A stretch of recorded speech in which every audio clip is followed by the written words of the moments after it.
अस्सलाम वालेकुम रहमतुल्लाहि व बरकातुहू। अब से 3 महीने पहले एक चचा बोले थे कि जी गॉड है ही नहीं, खुदा है ही नहीं, अल्लाह है ही नहीं। और उनको जो जवाब दिया था, जो साबित किया था मुफ्ती शमाइल नदवी साहब ने, तो आप लोगों को तो वो याद होगा, क्योंकि वो ऐसी डिबेट थी कि पूरे मुल्क के अंदर और बाहर मुल्क के अंदर भी उसे कोई नहीं बोल सकता।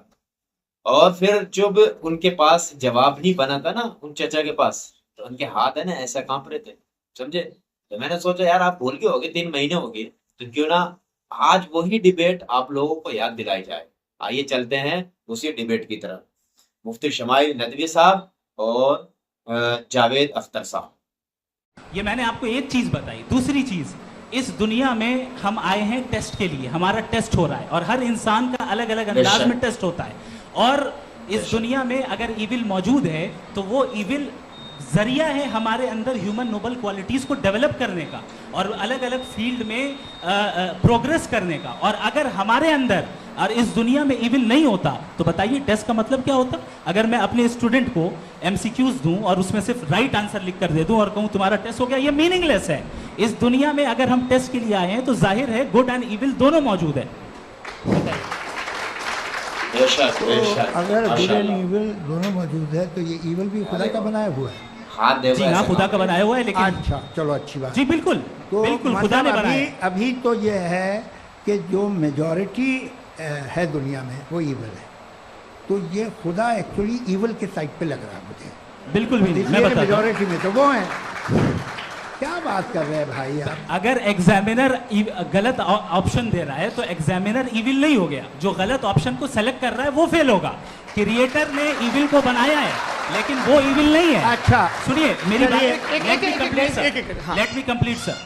क्रिएटर ने इविल को बनाया है टेस्ट के लिए, वो इविल नहीं है। इविल वो होगा जो उसे इख्तियार करेगा।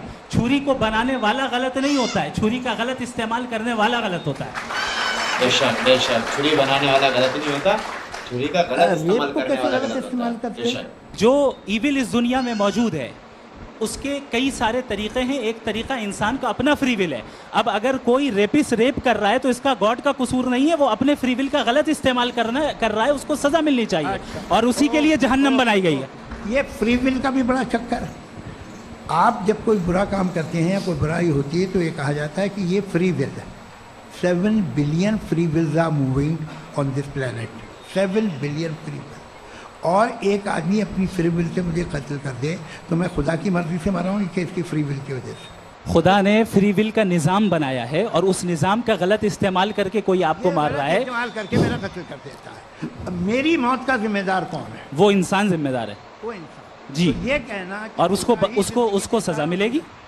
देखिए दुनिया में 2 तरह के जानवर हैं, एक जो अकेले रहते हैं जंगल में और एक जो ग्रुप्स में रहते हैं।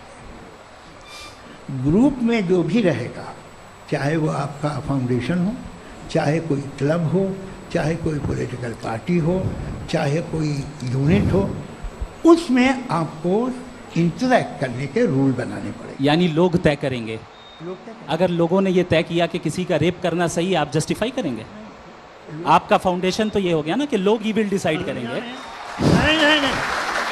आप साथ में तभी रह सकते हैं जब कुछ आप ऐसे उसूल डेवलप करें जिसमें हर एक का बेसिक तहफ़्फ़ुज़, हर एक का बेसिक राइट हो और हर एक को कोई आराम मिले।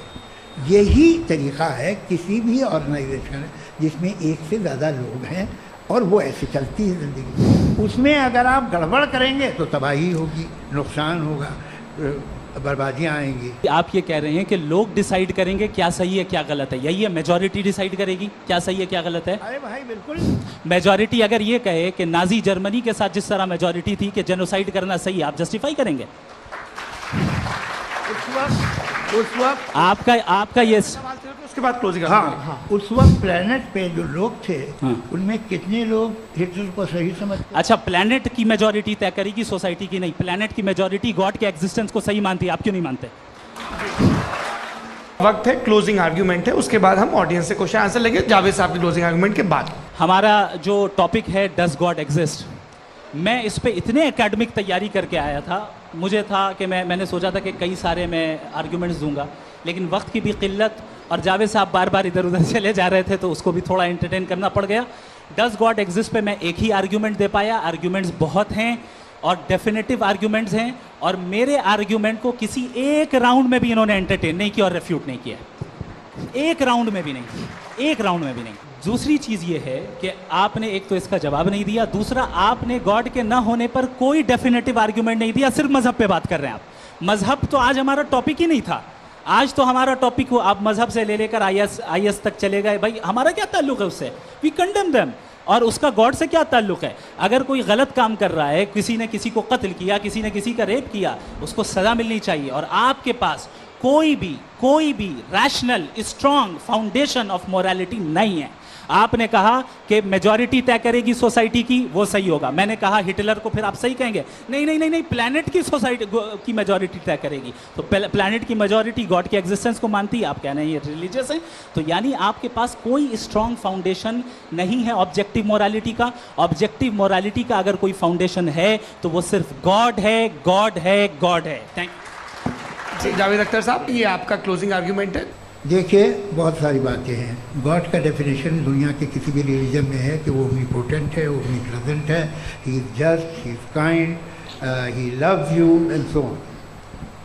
मैं जब दुनिया देखता हूँ तो मुझे कोई ऐसा सुप्रीम पावर यहाँ दिखाई नहीं देती है जो इंसान की बहबूदी के लिए कुछ कर रही हो, कमज़ोर को बचा रही हो, मदद कर रही हो, जालिम को पीछे हटा रही हो। मैं नहीं देखा, तारीख़ में नहीं। एक तो अगर है और ये देख रहा है तमाशा, तो उसका होना न होना बराबर है। दोयम ये कि ये जो है, जब आप ये कहते हैं कि कायनात जिसकी कंटीजेंसी है, मैं देखिए वो लफ्ज़ इस्तेमाल किया मैं, तो ये कैसे हो सकती है भाई?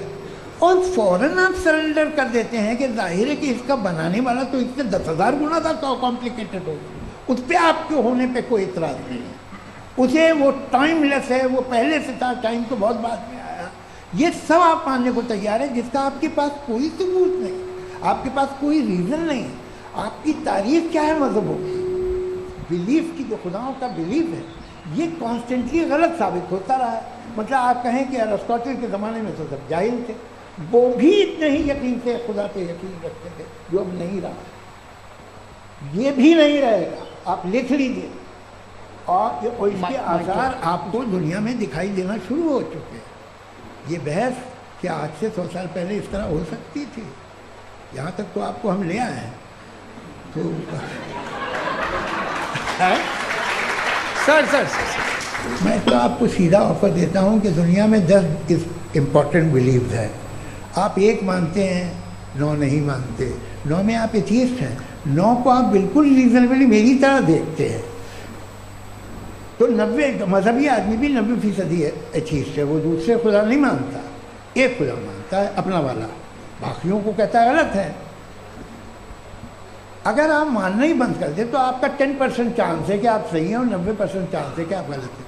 मेरा मशवरा है, आप मानना छोड़ दीजिए तो 50% चांस होगा कि आप सही हैं और 50% चांस होगा, 40% आप गेन करेंगे बाय बिकमिंग एथीस्ट। तो मेरे प्यारे भाई हो, ये डिबेट आपको कैसी लगी और आपकी इस बारे में क्या राय है, कमेंट करके जरूर बताना। अब दीजिए इजाजत, मिलता हूं इंशाल्लाह अगली वीडियो में। अस्सलाम वालेकुम व रहमतुल्लाहि व बरकातहू।